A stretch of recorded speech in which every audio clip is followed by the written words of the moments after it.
ucapan syukur kita. Terima kasih Tuhan, kami mengucap syukur buat pagi hari yang luar biasa ini.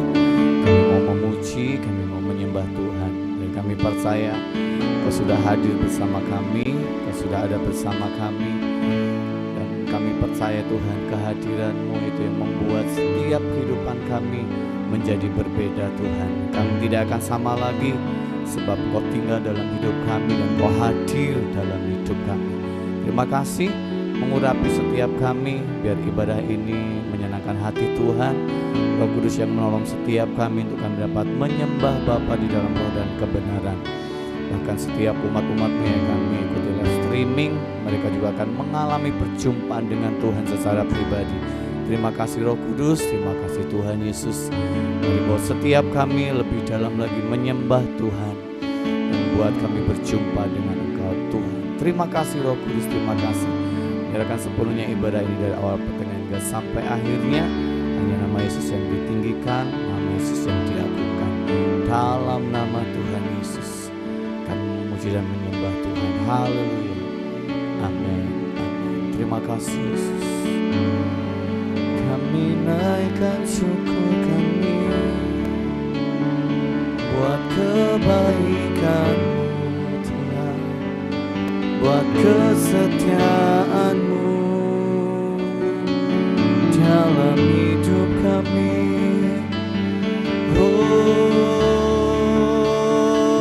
Engkau baik, sungguh baik.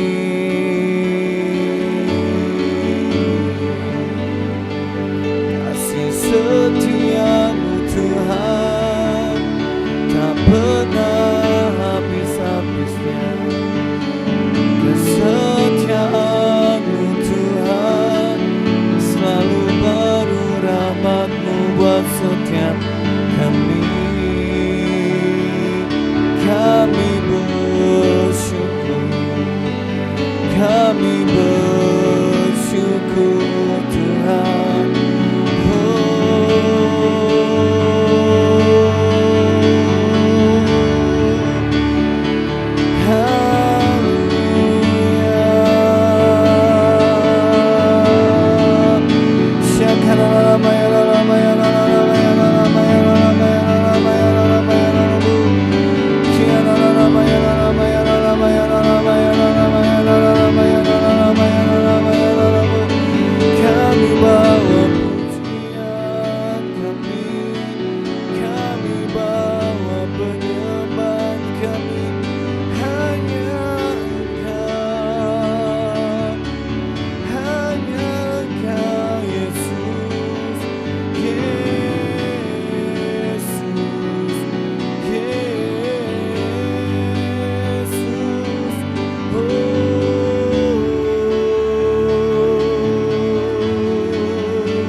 pernah habis-habisnya rahmat-Mu, tak habis-habisnya Yesus kasih dan rahmat-Mu.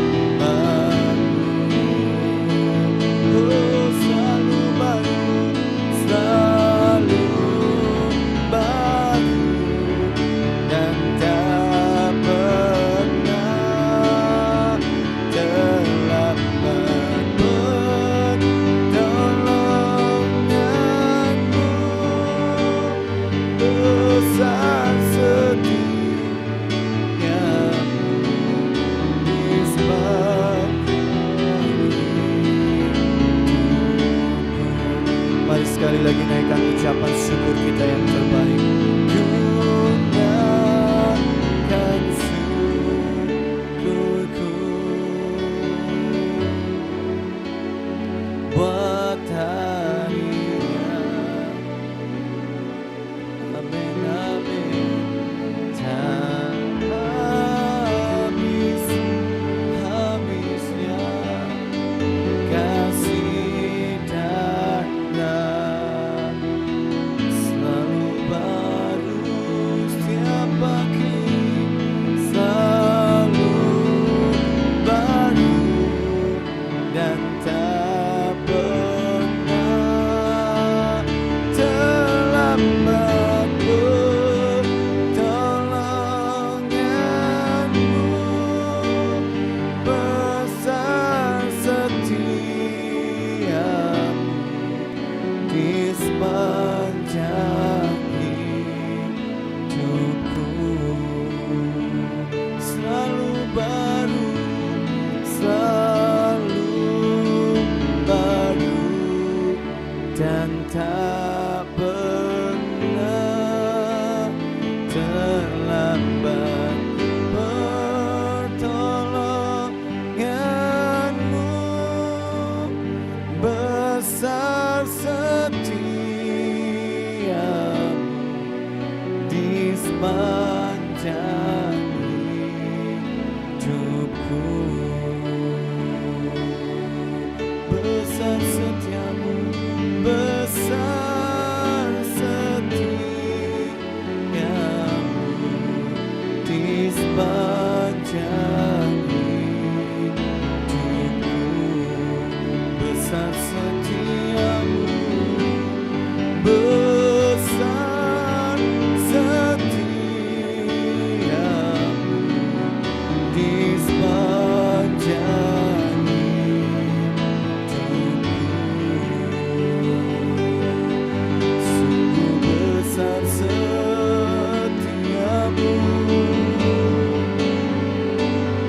selalu baru, selalu baru rahmat-Mu, tak pernah habis pertolongan-Mu dalam hidup kami. Kau selalu menopang, Kau selalu setia. Kesetiaan-Mu, kesetiaan-Mu tak pernah berakhir. Oh, kami percaya, kami percaya.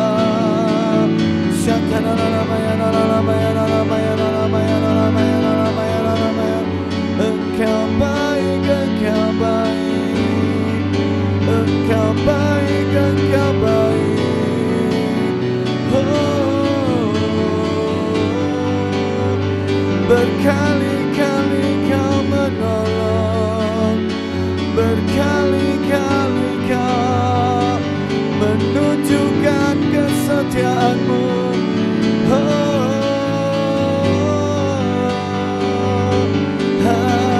haleluya, Yesus, Yesus tak pernah habis. Oh,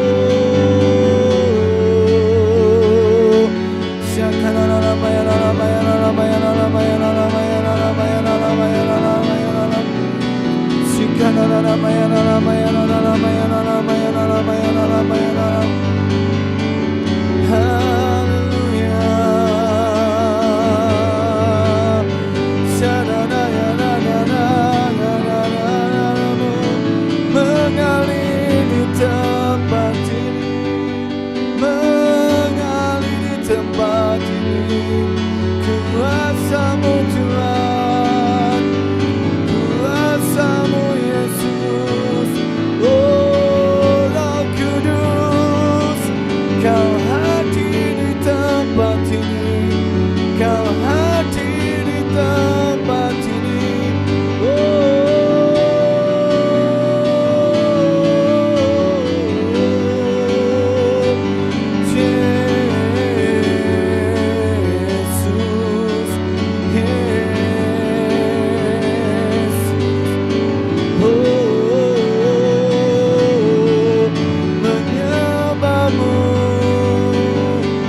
Seumur hidup kami memuja-Mu,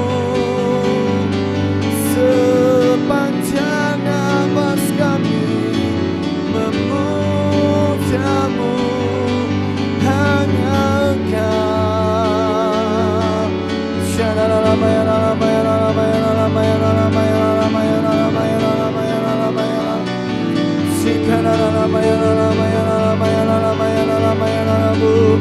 Kami membawa pujian kami pagi ini Tuhan, hanya bagi-Mu.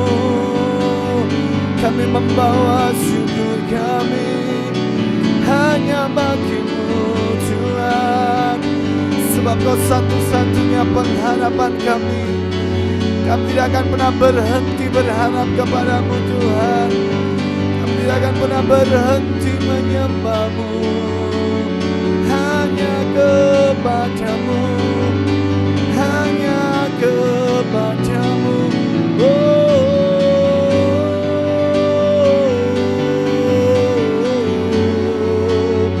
Sebab kasih setia-Mu tidak pernah berakhir dalam hidup kami. Kesetiaan-Mu tidak pernah berubah dalam hidup kami Tuhan. Haleluya, haleluya. Hanya Engkau Yesus, hanya Engkau Bapa kami yang baik.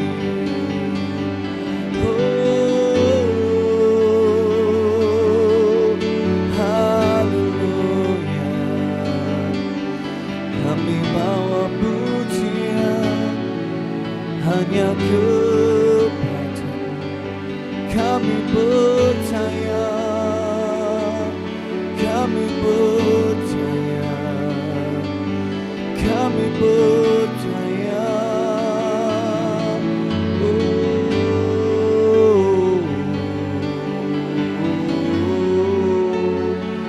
Kau selalu ada, Kau selalu ada.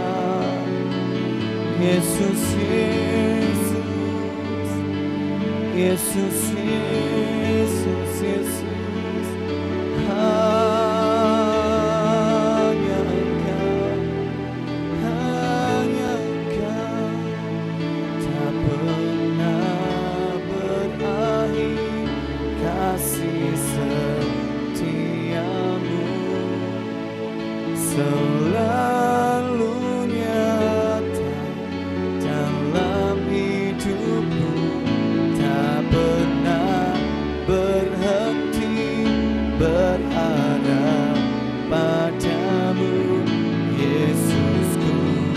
Kau sekarang tak pernah berakhir, tak pernah berakhir kasih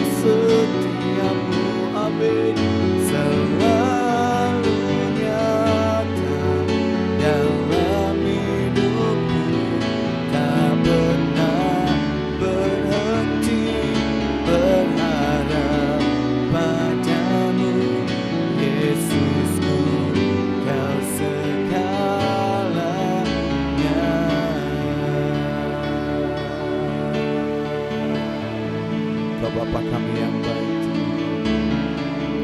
Bapakku yang baik, Kau sangat ku cinta, Kau sangat ku cinta, lebih dari segalanya. Di dalam hidupku, Kau Bapakku yang baik, Bapakku yang baik, Kau yang ku perlu, Engkau yang ku perlu, lebih dari segalanya, lebih dari segalanya.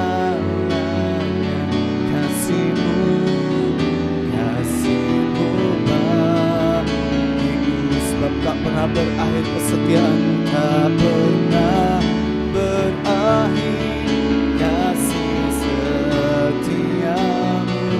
Amin. Selalu nyata dalam hidupku, tak pernah berhenti berharap padamu, Yesusku. Oh, ini pujian kami, tak pernah berakhir kasih setia-Mu, selalu nyata dalam hidupku, tak pernah berhenti berharap padamu, Yesusku. Kau segala, tak pernah berakhir, tak pernah berakhir. Oh,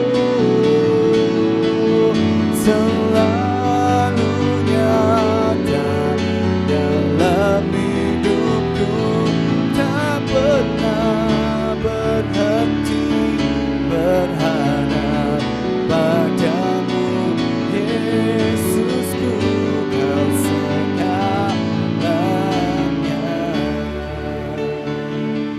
tak pernah berakhir kasih Amin. Selalu nyata dalam hidupku, tak pernah. Kami selalu berharap hanya kepada-Mu, Tuhan Yesus. Kau segalanya,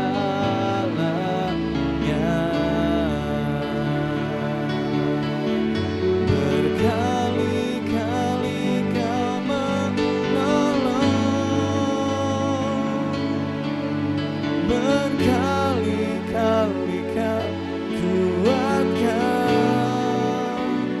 dalam lembah kaki, Engkau ada, Yesus setia.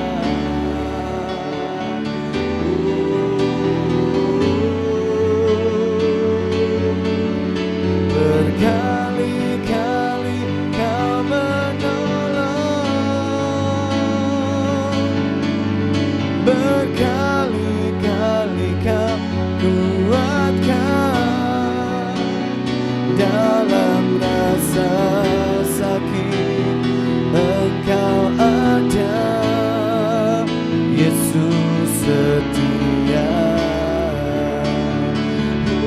Berkali-kali Kau menolong, berkali-kali Kau menolong. Amin. Berkali-kali Kau kuatkan dalam lembah gelap, Engkau ada,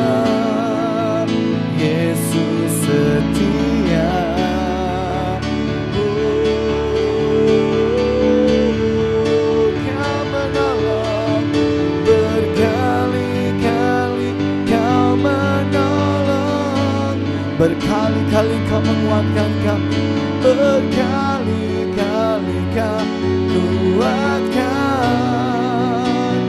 Dalam rasa sakit Engkau ada, Yesus setia. Berkali-kali Kau menolong kami, berkali-kali Kau menolong. Amin. Berkali-kali Kau kuatkan. Dalam lembah gelap Engkau ada, Yesus setia. Yesus Kau setia.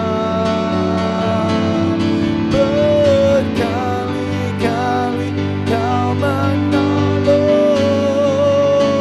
ya Tuhan.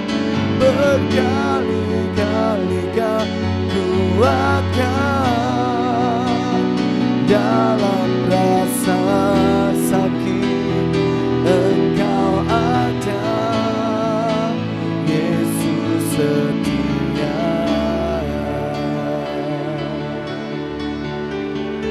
Kami merenungkan kebaikan sepanjang tahun ini Tuhan. Sudah berkali-kali Kau menolong setiap kami di sepanjang tahun 2024 ini, bahkan sampai penghujung 2024. Pertolongan-Mu, kesetiaan-Mu tidak pernah berubah dalam kehidupan kami Tuhan. Dan kami mau taruh iman percaya kami Tuhan, memasuki tahun 2025 ini Tuhan. Kami taruh pengharapan kami, kami taruh masa depan kami hanya kepada Engkau Tuhan.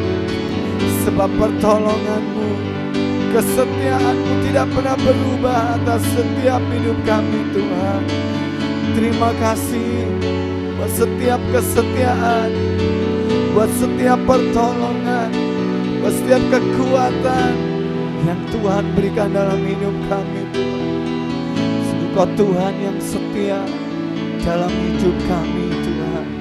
Terima kasih Tuhan. Berkali-kali Kau menolong, berkali-kali Kau kuatkan. Dalam lembah gelap Engkau ada, Yesus Kau setia.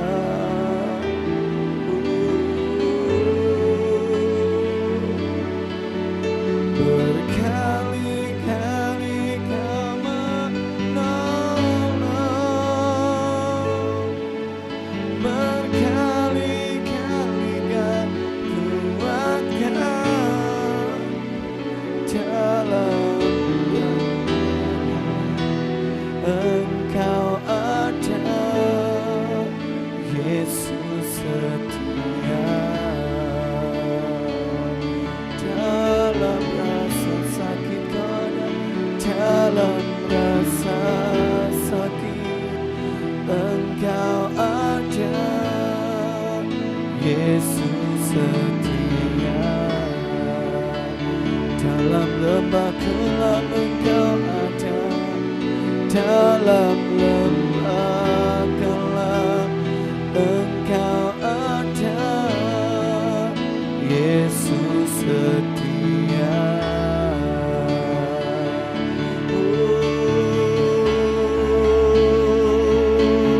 Kau setia, Engkau setia.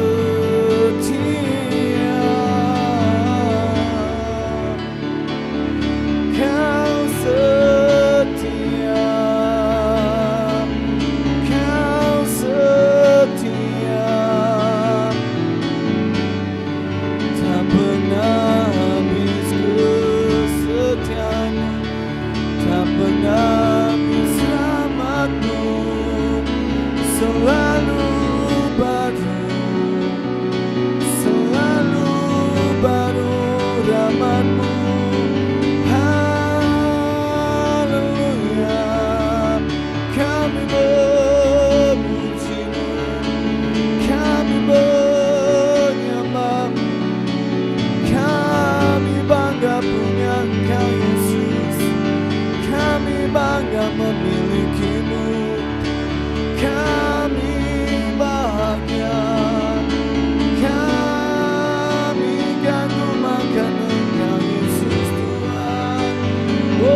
langkahku.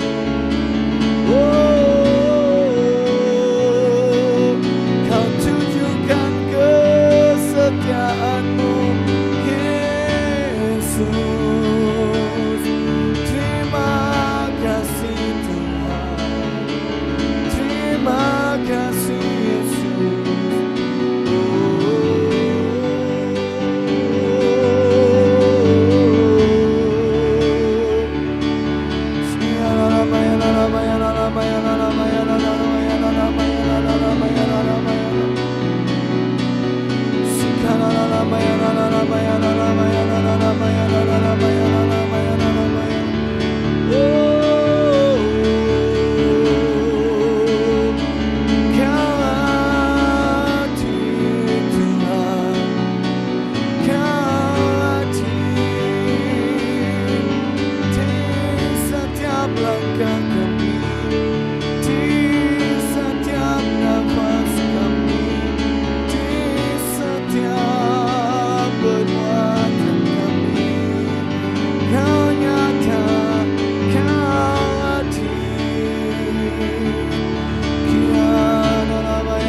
Bersamamu Tuhan.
selamanya Engkau setia, Kau adil.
Engkau setia.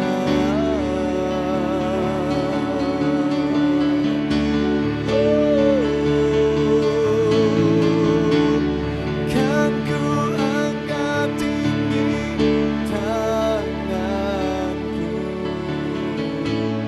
tanda ku berserah kepadamu. Selamanya Engkau setia. Oh, your presence, oh, your presence never leave me, and you'll never forsake me. Oh, your presence never leave me, and you'll never forsake me. Oh, your presence never leave me, and you'll never forsake me. Oh, your presence never leave me, and you'll never forsake me. Oh, your presence never leave me, and you'll never forsake me. Oh, your presence never leave me, and you'll never forsake me.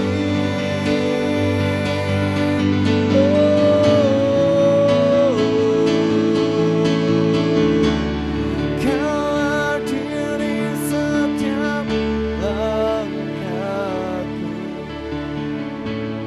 ku amani dalam hati danku. Kau buktikan Engkau setia.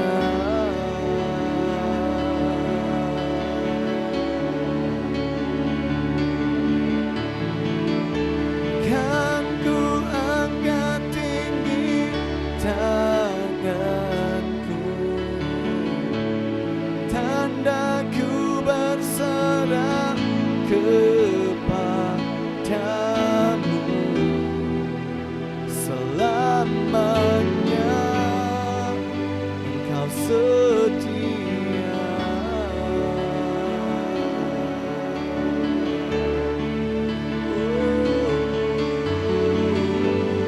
Oh, your presence never leave me, and you'll never forsake me. Oh, your presence never leave me, and you'll never forsake me. Oh, your presence never leave me, and you'll never forsake me. Oh, your presence never leave me, and you'll never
teduhkan hati kami.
Bapa, kami mengucap syukur. Terima kasih buat kehadiran-Mu di tempat ini. Bapa, kami haus dan lapar akan firman-Mu. Hamba-Mu berdoa, bukan hamba-Mu yang berbicara, tapi Engkau sendiri yang berbicara. Kau melayani hati umat-Mu Tuhan. Engkau yang membuat kami berakar dalam firman-Mu Tuhan, supaya iman kami teguh hanya di dalam Engkau. Berikan kami hati murid. Tuhan, hamba-Mu berdoa, ketika firman-Mu disampaikan, hamba-Mu menjadi yang pertama, yang Tuhan templak, yang Tuhan ajar. Dan Tuhan, aku juga berdoa, juga setiap kami yang ada di tempat ini, juga Tuhan, Engkau yang membuat firman-Mu itu jatuh di tanah yang subur Tuhan. Tidak ada benih firman-Mu yang menjadi sia-sia Tuhan, tapi firman-Mu hari ini mengubahkan hidup kami Tuhan. Engkau tahu, ini bukan sekedar doa rutinitas, tapi ini kerinduan kami Tuhan. Dan kami minta Roh Kudus Engkau yang bekerja. Engkau yang menyingkapkan keajaiban firman-Mu. Engkau yang membuat benih firman itu bertumbuh di dalam hidup kami, supaya hidup kami menjadi selaras seperti yang Engkau ingini. Terima kasih. Kami mengucap syukur buat pagi ini. Segala puji hormat syukur hanya bagi nama-Mu. Dalam nama Tuhan Yesus kami berdoa. Haleluya. Amin. Shalom Bapak Ibu. Nah, hari ini mungkin bisa ditayangkan ya, Chef. Nah, jadi ini di YouTube enggak muncul wajah saya ya, Chef. Nah, kalau enggak muncul ya lebih bebas. Enggak usah dimunculkan, enggak apa-apa. Ya, sudah ini yang muncul ya. Oke. Ya, hari ini saya akan mengajar tentang iman dalam Kristus. Ini sebetulnya seperti hal yang sangat simpel ya. Tapi sebetulnya fondasi ini banyak orang itu salah. Kenapa saya katakan iman di dalam Kristus? Karena seringkali kita sebagai manusia kita tuh bingung. Kita tuh iman di dalam diri kita, iman di dalam perbuatan kita, atau iman di dalam kondisi kita. Seringkali kita lupa bahwa iman kita di dalam Kristus. Harapan saya hari ini ketika saya membagikan ini, kita punya kejernihan ya, pola pikir. Sehingga ketika kita menghadapi satu tantangan, kita tahu bahwa imanku di dalam Kristus. Bukan di dalam perbuatanku, bukan di dalam keadaanku, bukan di dalam kondisiku, dan juga bukan di dalam orang lain. Ya, next.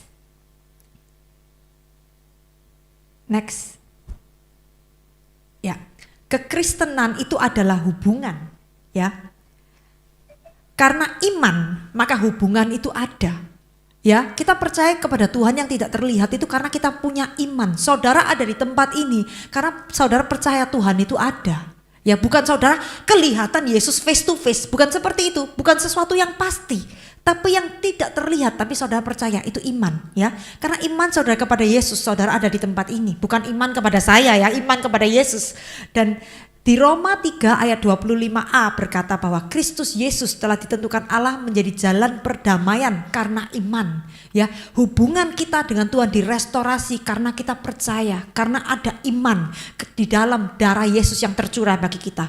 Bukan karena kita itu melihat Yesus. Ya saudara, saya perlu menekankan ini kenapa? Karena kadang-kadang kita tuh gini, enak ya, kamu kok bisa tahu Tuhan, kamu kok bisa pasti. Iman itu bukan pasti, dengan maksudnya kita melihat dalam jasmani, dalam fisik, mendengar audible, bukan seperti itu, tapi itu justru kita percaya dengan mata rohani, telinga rohani.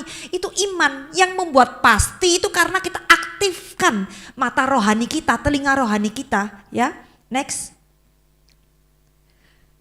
Bukan berbuat untuk menunjukkan bahwa kita beriman, tapi karena kita beriman, maka kita berbuat. Saudara jangan bingung, ini bedanya apa? Kalau bukan berbuat untuk menunjukkan bahwa kita beriman. Kalau kita berbuat, lalu kita merasa, oh aku beriman. Soalnya loh aku berbuat ini. Pasti kita tuh membanggakan perbuatan kita. Dan contohnya ketika kita membanggakan perbuatan kita, ketika kita tidak lihat orang lain mempunyai perbuatan yang sama, kita akan merendahkan orang itu. Ngerti ya saudara ya? Padahal Tuhan itu ngukur kita benar atau salah, itu karena kita percaya, bukan karena berbuat. Tapi karena kita beriman, maka kita berbuat yang benar.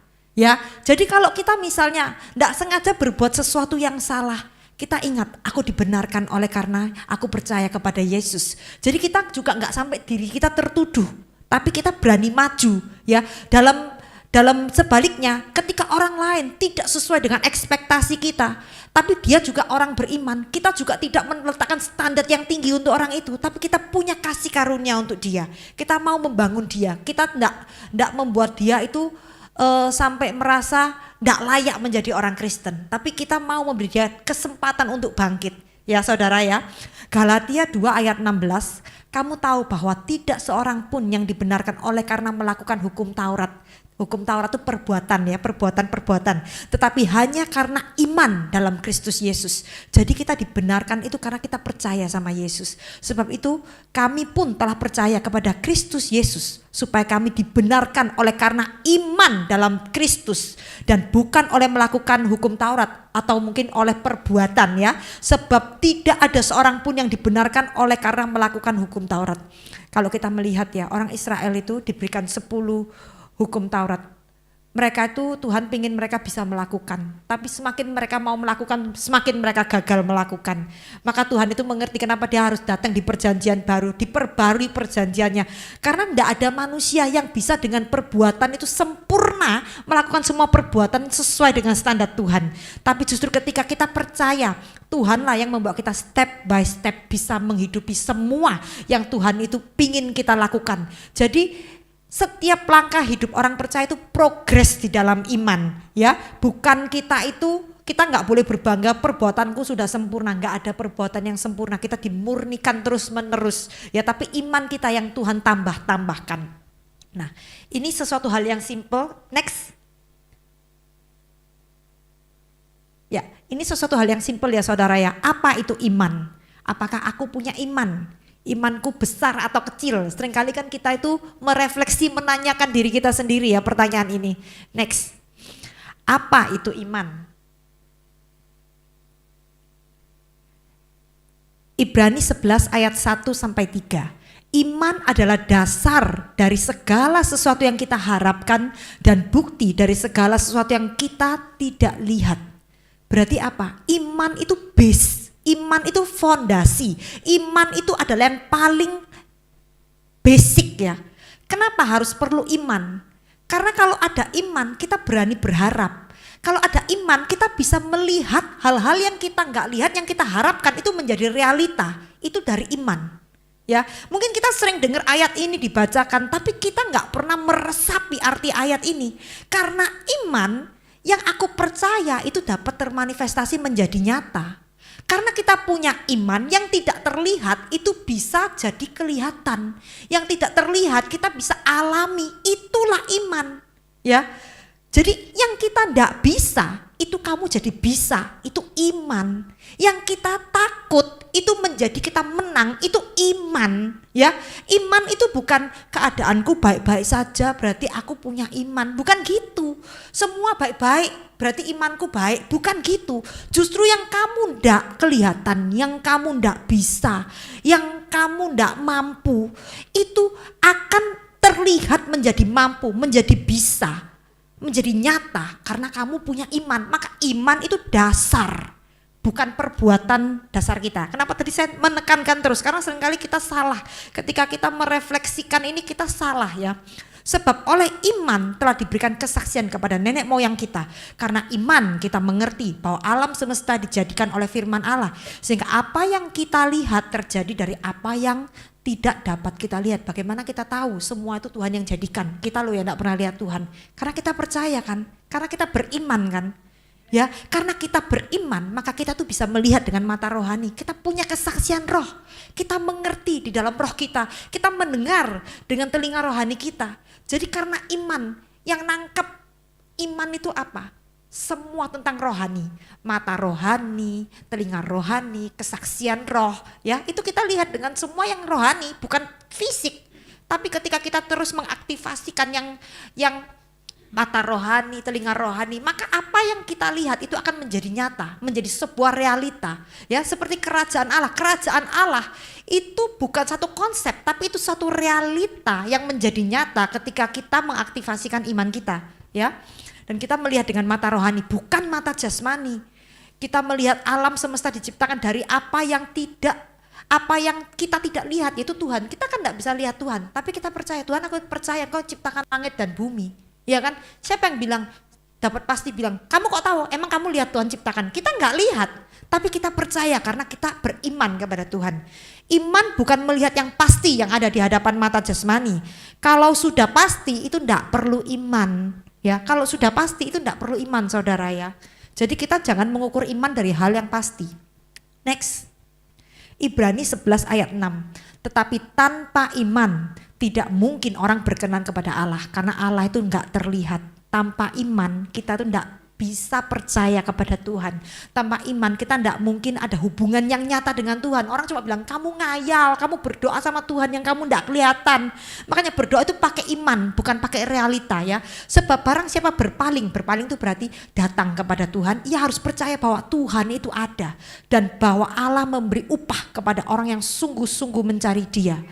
Apa itu upahnya Tuhan? Ya, upahnya Tuhan itu berarti kita menemukan realitanya itu sungguh-sungguh ada. Kita melihat jawaban doa kita. Kita melihat Tuhan itu bukan cuma bayangan atau jauh di buku di sana, hanya pendeta yang bisa menjangkau. Enggak, tapi Tuhan itu nyata.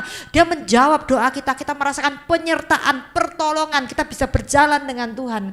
Dan iman itu bukan hanya percaya Tuhan itu ada, tapi Tuhan itu mau dan Tuhan itu bisa. Tuhan itu mau karena Dia baik dan bisa karena Dia itu dahsyat ya.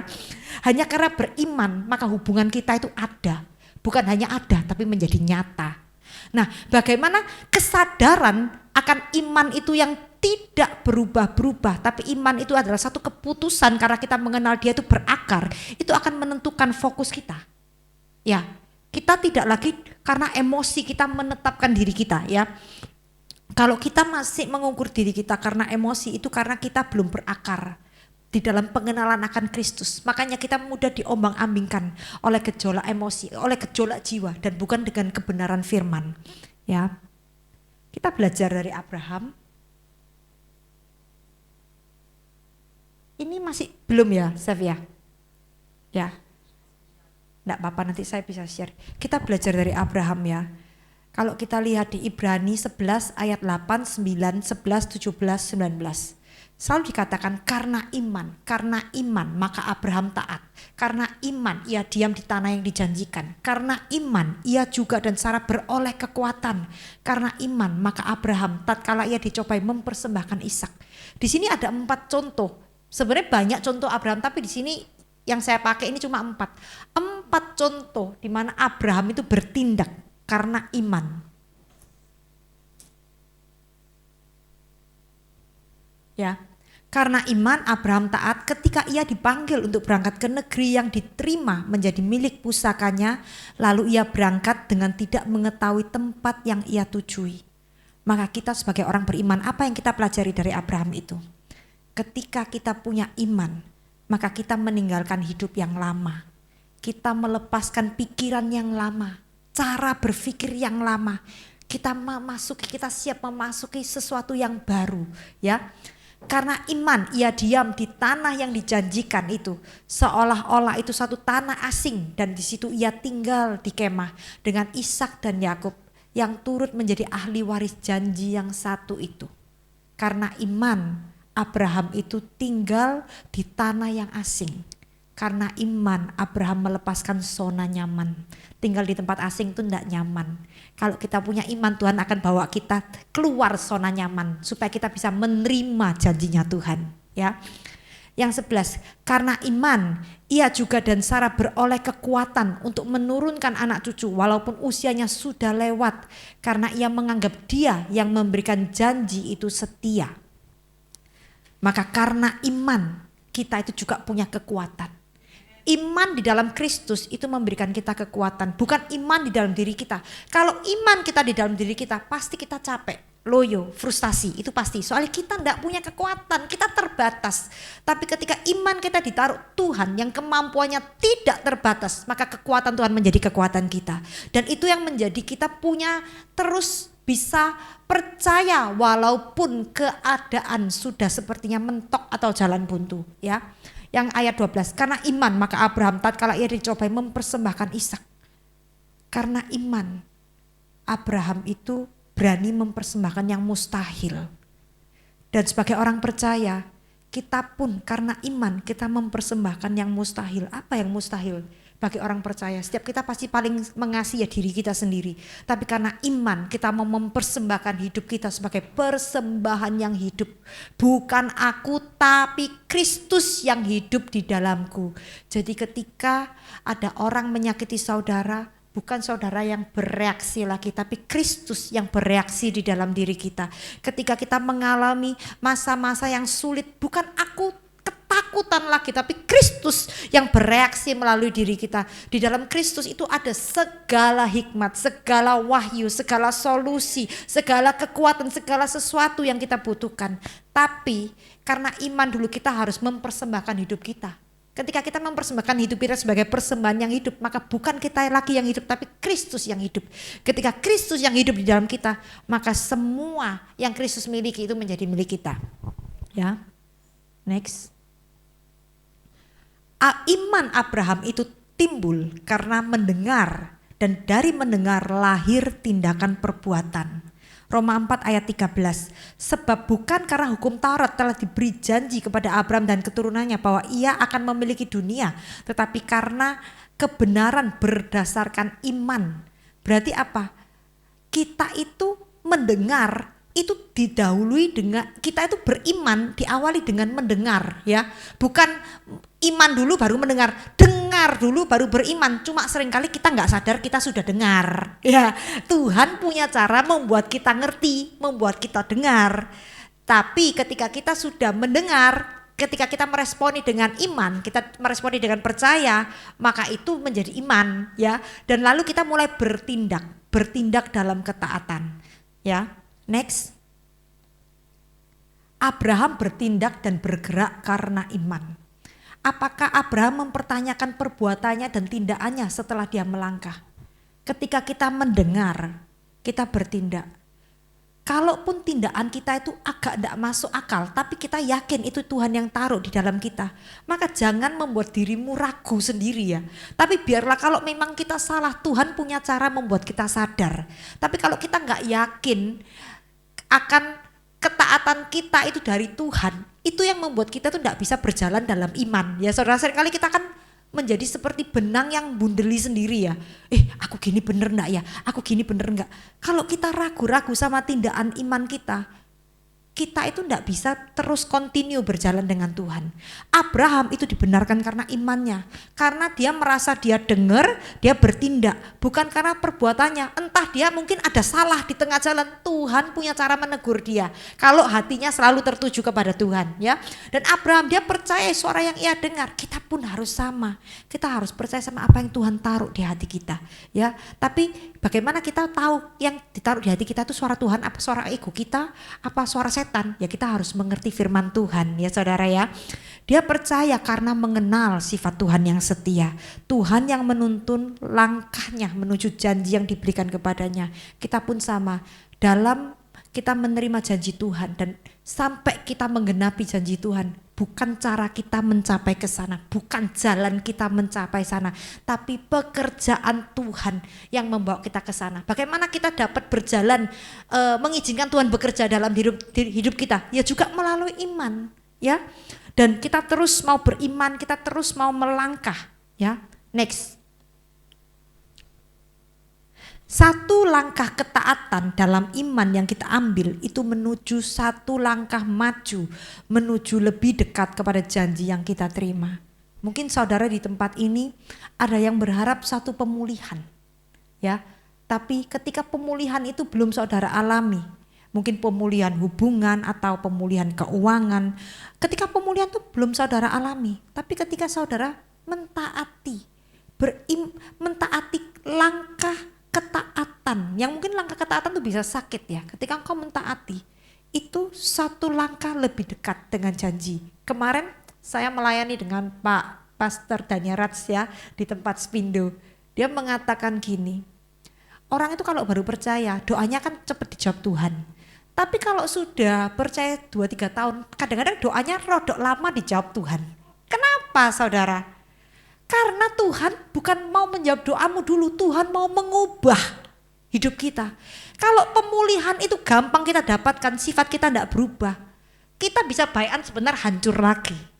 Ya, ketika kita membawa diri kita yang lama dengan membawa janji Tuhan, kita tidak kuat nanggung janji yang mulia, kita tidak kuat menerima berkat yang begitu baik dari Tuhan. Kita bisa menyelewengkan berkat Tuhan karena sifat kita yang masih kekanak-kanaan. Maka itu kenapa langkah iman itu seringkali sakit, tapi itu mengubah, membuat kita semakin kenal Tuhan, juga membuat kita semakin seperti Dia. Ketika kita sudah menjadi seperti Dia, maka berkat yang dari Dia tidak lagi berat untuk ditanggung. Kita punya kerendahan hati untuk menanggung. Kita punya sifat Kristus untuk bisa menerima, menanggung kemuliaan yang Tuhan berikan. Ya, next. Nah, ini seringkali kita pertanyakan ya. Aku punya iman enggak? Aku bisa enggak beriman? Iman itu bukan tentang punya atau tidak punya, juga bukan bisa atau tidak bisa. Tapi iman itu mau percaya atau tidak, ya. Yang bisa itu bagian Tuhan, yang mau itu bagian kita, ya. Bagian kita tuh mencocokkan pikiran dengan firman Tuhan. Kadang-kadang kita merasa pikir firman Tuhan enggak masuk akal. Ya karena kita pakai logika ya, kalau pakai logika firman Tuhan tuh enggak masuk akal. Masa disakiti kita ngampuni, masa ditampar kanan kasih pipi kiri, kayaknya enggak masuk akal. Kalau kita belajar firman, enggak usah mikir masuk akal, enggak masuk akal, cocokkan. Kalau firman bilang gini, aku mau kayak gini, bukan bilang aku bisa, enggak nyuruh kamu bisa, nyuruh kamu mau. Bisa dari Tuhan, ya. Kalau kita mikir aku bisa, pasti kamu enggak bisa. Bisanya dari Tuhan, karena itu pekerjaan Tuhan yang membuat kita bisa. Tapi bagian kita, Tuhan aku mau ngampuni, aku mau beriman, aku mau percaya. Percaya kepada siapa saudara? Percaya kepada kekuatan kita, percaya kepada Tuhan yang percaya kepada kita. Kadang-kadang dulu ya kalau saya misalnya suruh khotbah saya merasa saya enggak punya kemampuan, saya takut gitu. Tapi saya berdoa, Tuhan aku ini enggak mampu, tapi aku percaya sama Engkau yang percaya sama aku. Kalau Engkau yang menciptakan aku bilang aku bisa, berarti aku bisa. Aku enggak pakai kekuatanku, aku pakai kekuatan yang sudah Engkau berikan, yang aku enggak sadari aku punya. Jadi saya melangkah karena saya percaya Dia percaya sama saya.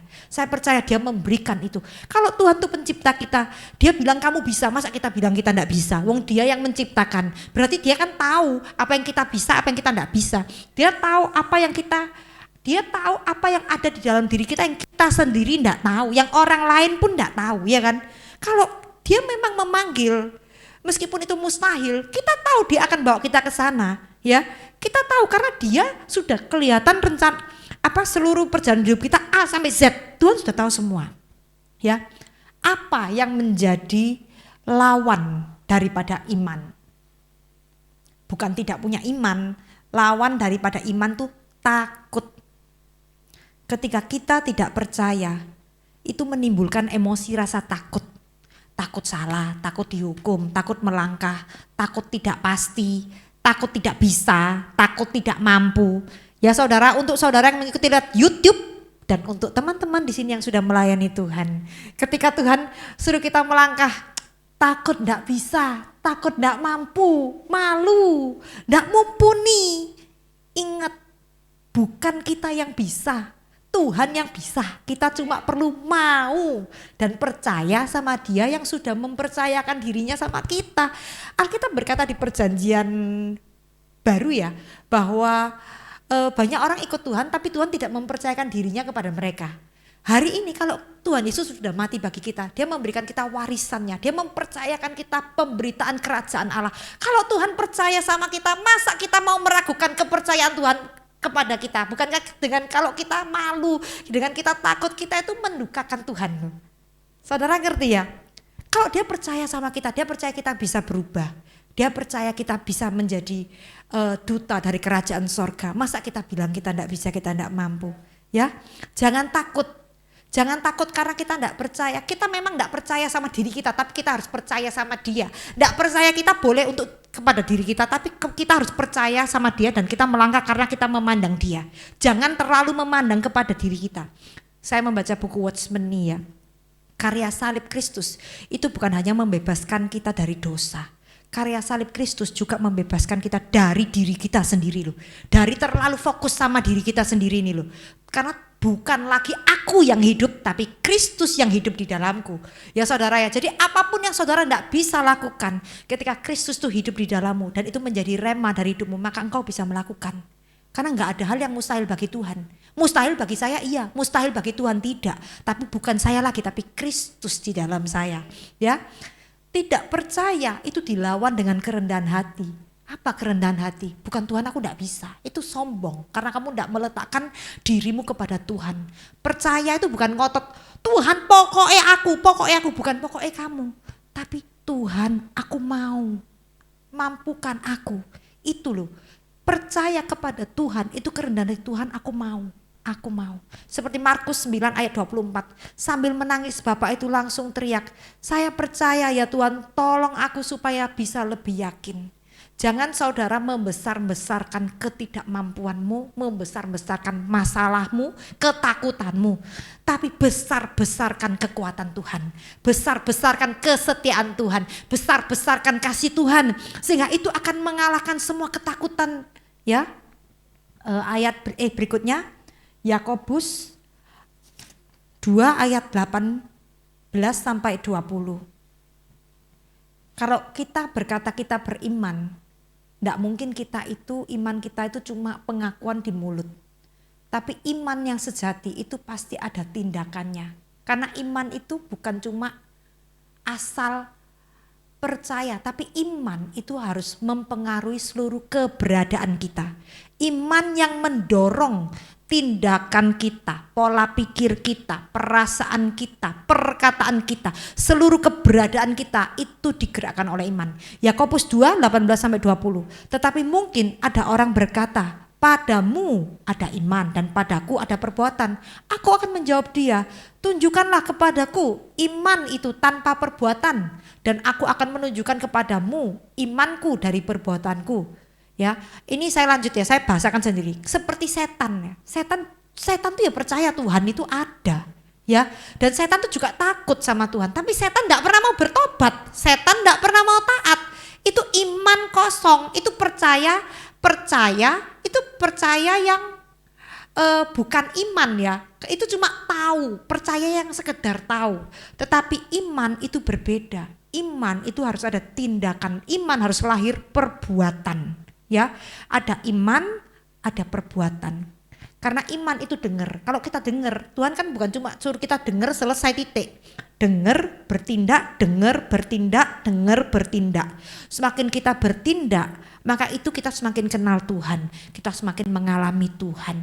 Kita semakin melihat realita Tuhan. Dan hidup kita juga semakin memasuki kedalaman kerajaan sorga yang semakin nyata dalam hidup kita. Ya. Saya mbak catatan, tapi ini catatan sudah tidak berlaku. Ya, berikutnya, iman itu bertumbuh secara progresif. Roma 1 ayat 17. Karena di dalamnya kebenaran Allah dinyatakan dari iman kepada iman. Seperti ada tertulis orang benar akan hidup oleh iman. kebenaran Allah itu disingkapkan secara progresif. Ya, jadi nggak ada orang tuh langsung perfect, langsung benar, nggak ada salahnya. Kita dibenarkan 100%, kita dianggap benar di hadapan Tuhan, maka kita dipulihkan hubungan kita. Tapi secara kenyataan kita menjalani hidup kita di bumi, kita masih menjalani proses pengkudusan. Jadi kita disucikan bertahap. Kita dibenarkan pola pikir bertahap. Contoh, sekarang saya mau tanya, kalau orang itu merasa gini, aku ini pola pikir orang lama, orang yang belum bertobat ya.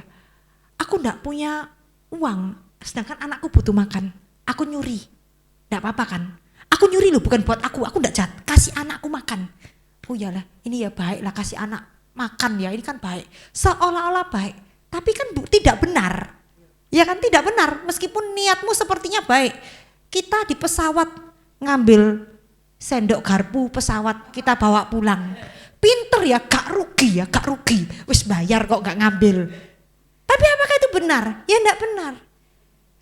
Ketika kita dibagikan makanan-makanan gratis, satu orang jatah satu, aku ngambil 2, tak bungkus, aku ngambil 2, aku ngambil 3. Apakah itu benar? Enggak ada orang yang tahu, tapi itu enggak benar. Ya, banyak hal sepele-sepele yang sebetulnya itu tidak benar, tapi kita lakukan.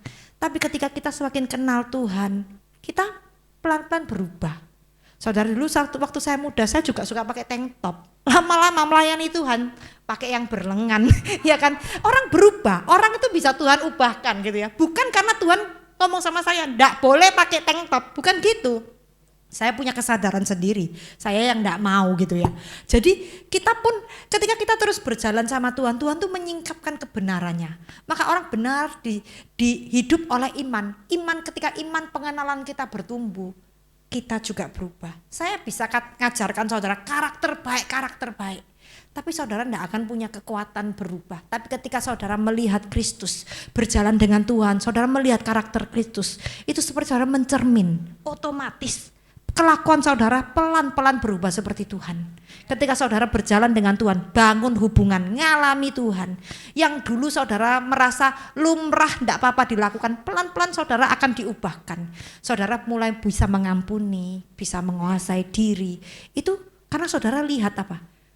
Lihat Tuhan itu ya juga seringkali waktu aku mencekno ya, waktu aku berontak, Tuhan loh ya ndak nampar aku ya kan seperti itu ya. Tuhan juga memberikan aku kesempatan.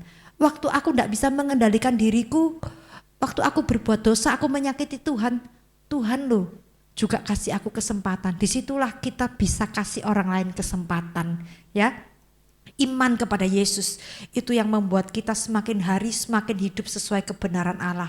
Jadi kita hidup itu bukan karena ada hukumnya saja.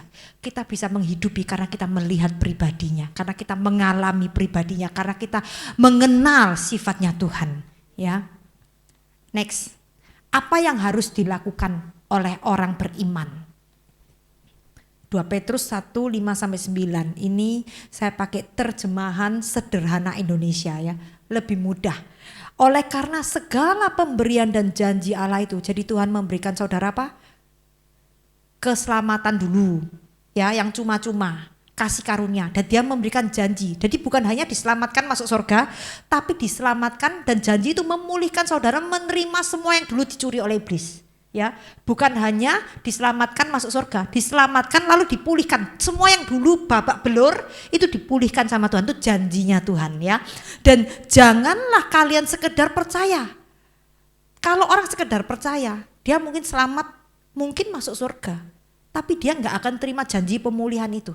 Tapi berusaha dengan sungguh-sungguh untuk menjalankan keyakinan yang kalian percayai. Jadi ketika kita percaya, ketika kita beriman, ada tindakan iman.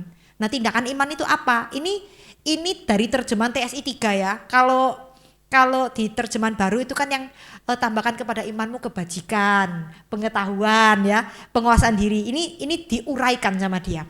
Caranya pertama, hiduplah dengan melakukan perbuatan baik. Saya tambahkan ya, kalau secara teologis orang tahu perbuatan baik itu perbuatan benar.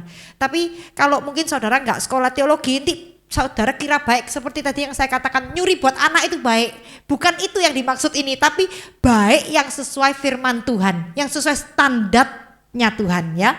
Kedua, miliki pengetahuan firman Tuhan tentang cara hidup yang bijaksana. Bukan cara hidup yang menurut saya loh ya, menurut aku baik loh ya, menurut aku benar. Tapi cara hidup menurut Tuhan yang bijaksana. Berarti apa? Cara pengetahuan firman Tuhan tentang cara hidup yang sesuai hikmat Tuhan. Standarnya semua itu firman Tuhan, bukan standar kita.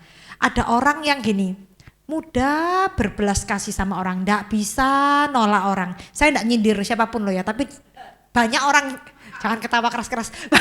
Banyak orang yang saya layani itu punya kelemahan yang seperti itu. Ndak bisa menolak orang, sungkan menolak orang. Tuhan itu kan berkata, meski tulus harus cerdik. Jadi kita harus punya pertimbangan. Nggak gitu kita jadi orang Kristen bodoh itu ya salah. Ya, Kristen itu mendidik ke dalam jalan kebenaran. Ya, kita ada waktunya menyatakan kasih, ada waktunya kasih itu juga dinyatakan melalui didikan, bukan selalu memanjakan. Ya, jadi kita mesti harus punya keseimbangan yang tepat dan keseimbangan itu ada di dalam firman Tuhan. Ya, yang ketiga, kita belajar menguasai diri. Ketika kita mengalami hal-hal yang mungkin bisa mencetus emosi kita, kita belajar menguasai diri, kita melihat kepada Tuhan yang sudah sabar sama kita, maka kita mau sabar sama orang lain. Ya, kekuatan itu karena kita melihat Tuhan loh ya, bukan ngempet saudara ya. Kalau kita ngempet kita jadi bom yang tinggal meletus saudara ya. Maka kalau kita melihat Tuhan, kita rela. Penguasaan diri kita lahir dari kerelaan, bukan daripada nanti jantungan saudara ya. Keempat, bertahanlah dalam kesusahan. Berarti apa? Ketika kita mentaati firman Tuhan, kadang-kadang taat itu ada sakit ya. Ketaatan itu sakit, tapi konsisten, tekun. Lihat, bertahanlah dalam kesusahan. Ketika Tuhan Yesus nunggu kita bertobat. Di sini kita umur berapa? Yang mungkin kita bertobat sungguh-sungguh mungkin umur 50, umur 30, saya mungkin umur 33 meskipun saya baptisnya umur 19 ya.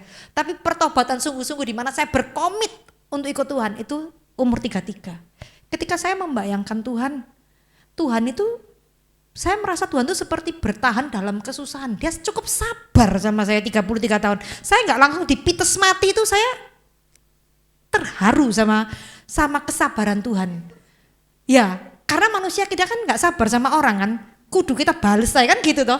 Tapi ketika kita ingat Tuhan sudah sabar sama aku, itu yang membuat saya apa? Juga memiliki kesabaran yang sama ketika saya lihat orang-orang yang sulit untuk kita tangani. Saya bersyukur Tuhan, ingatkan aku, kamu sudah sabar sama aku mau sabar juga. Ya, kelima, kita berusaha untuk hidup semakin sesuai kemauan Tuhan. Bukan kemauan kita, kemauan Tuhan. Inilah kesalehan. Ya, keenam, belajarlah mengasihi saudara-saudari seiman. Ya, jadi saudara-saudari seiman jangan banyak saling menjatuhkan. Tapi kita mau saling membangun. Terus terang itu enggak apa-apa. Kalau terus terang itu membangun. Jangan terus terang untuk menyakiti, tapi terus terang untuk membangun ya.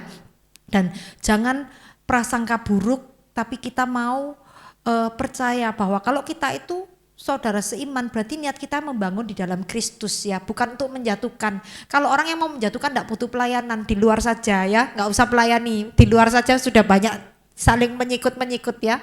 Dan yang ketujuh, pada akhirnya Tuhan akan membawa kita akan disempurnakan di dalam kasih, di mana kita bisa mengasihi semua orang dengan perbuatan. Mengasihi semua orang ini apa?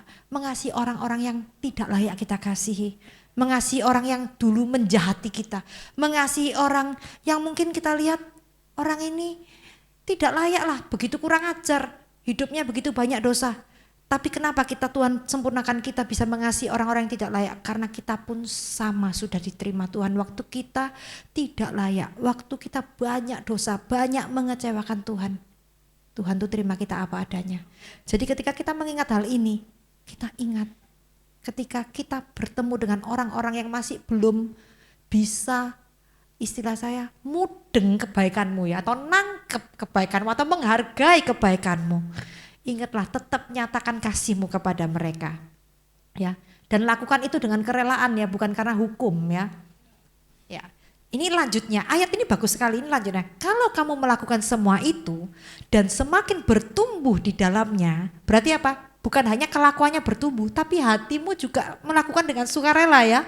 Maka kamu akan terbukti sebagai orang yang benar mengenal penguasa kita, Kristus Yesus, artinya kamu bukan pengikut yang tidak berguna, bukan pengikut Kristus yang tidak berguna. Berarti ada pengikut Kristus yang tidak berguna ya, yang tidak melakukan apa-apa dan tidak memuliakan Dia. Kalau kita melakukan, kita bertumbuh di dalam Dia, berarti kita pengikut Kristus yang berguna dan yang memuliakan Dia di dalam kehidupan kita. Di bawahnya dikatakan, tetapi kalau kamu tidak berusaha melakukan semua itu, berarti kamu tidak mampu melihat hal-hal rohani. Orang seperti itu lupa bahwa sebenarnya dosa-dosa yang lama sudah dibersihkan ketika dia percaya kepada Kristus. Jangan jadi orang yang kacang lupa kulit ya. Yang satunya apa? Lupa daratan itu apa? Hah? Maksudnya jangan kita tuh lupa kita tuh berasal dari mana. Ketika kita tahu kita tuh orang berdosa, orang yang kotor, yang diangkat oleh Tuhan, maka kita juga punya kerelaan. Kita bisa melakukan kesalehan tuh karena kita melihat, Tuhan Engkau sudah sabar sama aku, Tuhan Engkau sudah menunggu aku cukup lama. Waktu aku berdosa Engkau enggak langsung menghakimi aku, langsung mati sehingga aku enggak diberikan kesempatan bertobat. Dan karena Tuhan sudah melakukan itu semuanya, maka aku pun mau melakukan itu semuanya kepada orang lain. Itulah mencocokkan diri kita dengan Tuhan, dengan firman Tuhan. Dan yang terakhir, milikilah iman yang bulat. Ini saudara, ini yang 3 hal ini saya dapat ini daripada Ibu Rohani saya ya. Milikilah iman yang bulat. Apa itu bulat ya? Iman yang bulat itu seperti bola, sepak bola. Saudara, ini saudara renungkan, ini rema yang sangat baik. Meski digelondongkan, meski ditendang, disepak kanan kiri, tapi tetap bulat, tidak kempes, tidak penyok, tetap utuh. Kalaupun keadaanmu sulit, kalaupun engkau dikucilkan, kalaupun engkau sudah sekarat jalan buntu, bulatkan imanmu. Seperti tadi saya katakan, imanmu jangan ditaruh atas kondisi, keadaan. Iman yang bulat itu iman kepada Tuhan. Imanmu tidak mudah kempes, tidak mudah penyok ya. Contoh imannya Abraham. Tadi kan kita lihat, oh Abraham ini meskipun Sarah sudah tua, dia masih bisa tidak diubahkan ya. Imannya tetap teguh karena kan imannya kepada Tuhan, bukan kepada keadaan. Roma 4:18 ayat 21 saya bacakan. Sebab sekalipun tidak ada dasar untuk berharap. Apa yang menjadi dasar berharap ini? Ini dasar keadaan ya.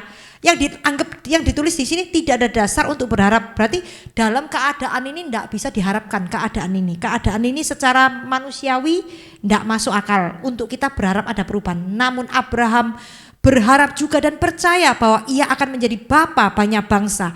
Menurut yang telah difirmankan, demikian banyaknya nanti keturunanmu. Imannya tidak menjadi lemah. Walaupun ia mengetahui bahwa tubuhnya sudah sangat lemah.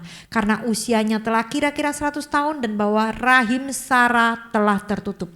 Tetapi terhadap janji Allah ia tidak bimbang.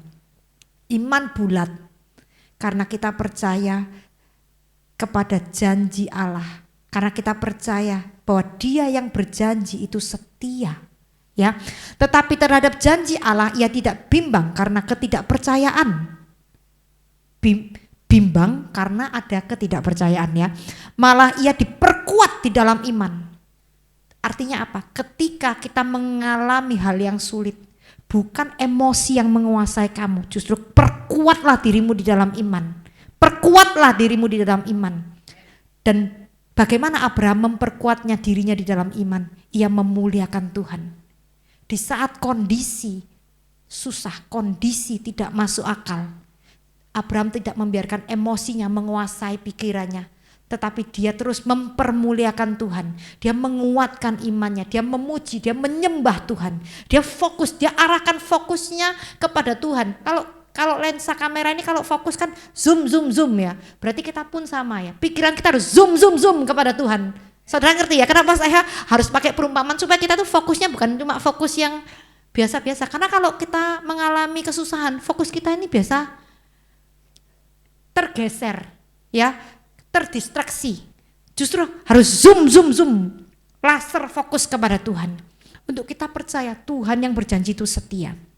Dan ia memuliakan Tuhan dengan penuh keyakinan bahwa Allah berkuasa melaksanakan apa yang telah ia janjikan.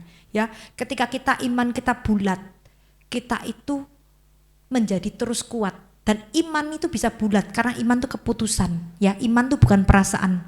Dan kita akan terus punya kekuatan untuk bertindak di dalam iman. Terus lakukan tindakan iman dan terus belajar firman Tuhan. Karena ketika kita belajar firman Tuhan, kita tuh mengenal sifat Tuhan dan itu akan membuat kita semakin berakar dalam firman. Ya, sekian yang saya bagikan. Oh, belum, satu lagi. Satu lagi. Ini kunci. Saya pun pakai ini sebagai rema.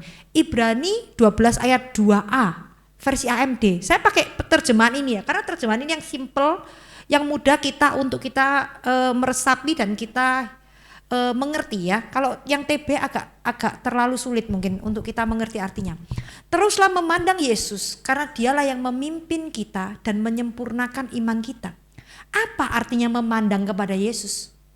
Pandang kasihnya, pandang kekuatannya, pandang apa yang sudah dia lakukan di dalam hidupmu. Fokus kepada Tuhan itu, ingat kesetiaan Tuhan, ingat janjinya, ingat firman-Nya. Ya. Dan dia akan menumbuhkan iman kita, dia akan menyempurnakan iman kita. Bukan pandang situasimu, pandang kekuatanmu. Seringkali kan kita gini, pandanglah mengasihani diriku, pandanglah keadaanku, pandanglah orang-orang yang jahat pada aku. Bukan seperti itu, pandanglah tantangan-tantanganku, bukan seperti itu. Tapi pandanglah kepada dia, ingat, lihat kesetiaannya, lihat kasihnya, lihat janjinya, lihat firmannya, lihat kekuatannya, lihat kesetiaannya, lihat semua yang sudah dia kerjakan. Maka ketika kita memandang dia, langkah ketaatan sesulit apapun dia mampukan kita. Ada kekuatan yang diimpartasikan di dalam hidup kita. Ya, mungkin ini saja yang akan saya bagikan. Saya berdoa supaya setiap kita mengerti apa itu iman. Seolah-olah iman itu hal yang simpel, tapi seringkali bergeser di dalam perenungan kita. Bapa, terima kasih buat firman yang sudah Engkau sampaikan. Mungkin kebenaran ini adalah kebenaran yang sederhana, tapi kebenaran ini adalah hal yang Engkau taruh di dalam anak-Mu untuk disampaikan kepada umat-Mu di tempat ini. Bapa, aku berdoa, biarlah firman-Mu sendiri yang bekerja oleh kuasa Roh Kudus-Mu yang meneguhkan dan berakar. Sehingga Tuhan, kami tidak menjadi orang yang mudah diombang-ambingkan oleh keadaan atau oleh gejolak emosi kita. Tetapi kami memandang kepada Engkau. Kami ingat kesetiaan-Mu, kami ingat kasih-Mu, kami ingat kebaikan-Mu, kami ingat janji-Mu, kami ingat kedahsyatan kekuatan-Mu. Sehingga Tuhan, iman kami berakar di dalam pribadi Kristus yang tidak tergoncang. Terima kasih Tuhan, kami mengucap syukur buat firman yang sudah Engkau sampaikan pagi ini.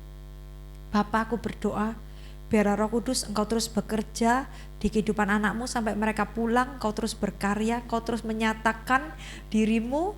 Dan Tuhan, jadikan setiap kami orang-orang yang beriman, orang-orang yang berkemenangan di dalam iman kami.